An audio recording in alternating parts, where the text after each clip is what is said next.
eNCA's Nickolaus Bauer is outside the Islam Center for Africa in Brixton here in Johannesburg. Afternoon prayers are currently taking place. Nickolaus, good afternoon to you. I am assuming that the reaction has been one of horror, but I am also going to assume that extra security is now being either discussed or implemented. Indeed, Jeremy, and I'm going to ask the camera to follow with me here to show you exactly what precautions are being taken. There is a perimeter that has been set up with armed security personnel as the Islamic Center for Africa here in Brixton. And I'm just going to show you here one of the tactical response vehicles that are here that ferried personnel to this place of worship. It's not something that you would normally associate with a place of worship, be it a mosque, a church or a temple, but this community that attends this Shia mosque is taking all precautions necessary. They say that they don't have enough information at this stage on the attacks in Verulam to understand whether or not it's extremism or anything else. And at this stage, with so many questions unanswered, they're taking all the precautions that they can to ensure their community's safety. Jeremy, I managed to speak to one of the community members, Turam Masan, earlier on in the day, and essentially saying that with the events unfolding in Verulam as they are, and the suspect still at large with no indication of whether or not it's extremism or indeed whether or not it's involved the international terrorism organization ISIS, they're taking all precautions necessary. Well, actually, we're not worried at all. It's just precautions for those who cannot defend themselves. Other than that, I think the fact that the 3 people in Verulam were attacked on the grounds of the mosque is very disturbing for any religious group as such. And I think it's just for whoever does not feel safe, we have just give them a sense of security. Being afraid is not our issue. That is not what our life is all about.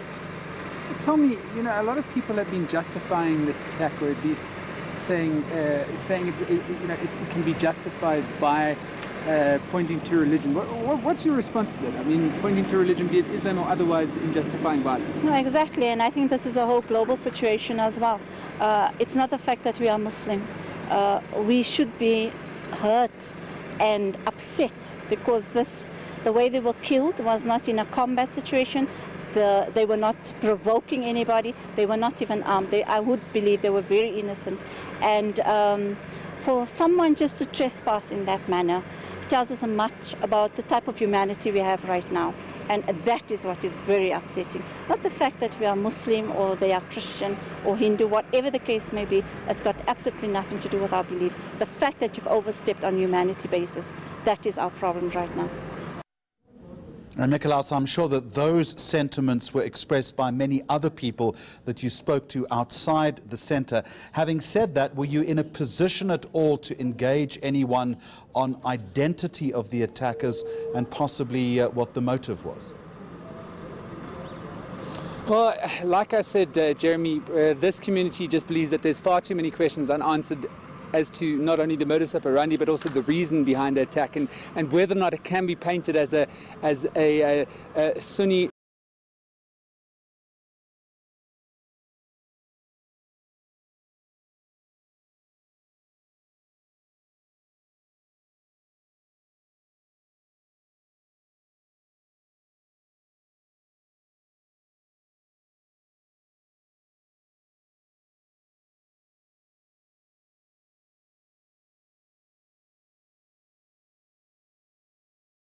not only in the Muslim community but in the greater South African community to know that this is not in accordance with any Islamic teaching or any Islamic law, and as such they are hoping for tolerance and understanding at this very, very difficult time. All right.